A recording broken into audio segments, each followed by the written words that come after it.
I'd like to ramble a little bit today about why people don't do their language studying. And it could be not going to classes, it could be not using their app, it could be not using a textbook. It doesn't matter how you're studying a language, but I want to talk about some underlying reasons as to why people don't do it. So, I, for example, was learning Ukrainian for a while. Now, initially, I was very excited. I was very diligent. I took my classes, I did my self study, everything was great. And eventually, I stopped. I would cancel classes. I wouldn't book as many classes. I would be like, oh, I've got work today. And the most important thing to point out here is every single surface level reason that I gave as to why I wasn't studying Ukrainian anymore was just not the real reason. And I think that's the case for many other language learners too.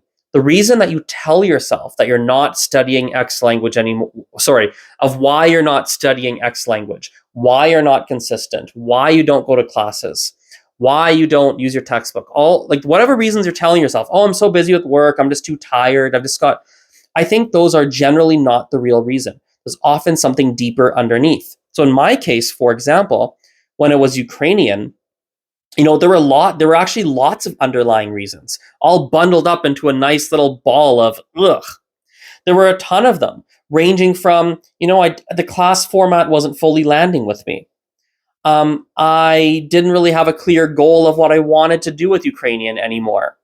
I didn't know how to fit it into my schedule because I didn't know how to fit it in, technically speaking, because of how many meetings and stuff I had. Technically speaking, it just sounded exhausting to sit down and figure out where it would fit. Of course, it would fit, but it just sounded exhausting to have to figure that out.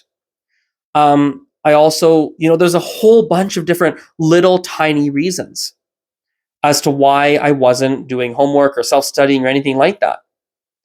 And so I think one thing that can be really helpful, is helpful for me, is to have a dialogue. Have a dialogue, either if it's with a tutor, talk to the tutor, or if it's more self-study, have a dialogue with yourself. I did it by writing it out personally, almost like a little journal, a little dialogue with myself. Like, why am I not doing this? What's really going on? Like, seriously, Azren, no BS, like straightforward. Don't lie to yourself, because that's not good. Like, don't lie to yourself. Tell yourself straight to the face, like, what's really going on here, buddy? And then I started to find some of the real reasons. So yeah, hopefully that is helpful for you guys. Have a great rest of your day, and I'll see you guys in the next video. Bye-bye.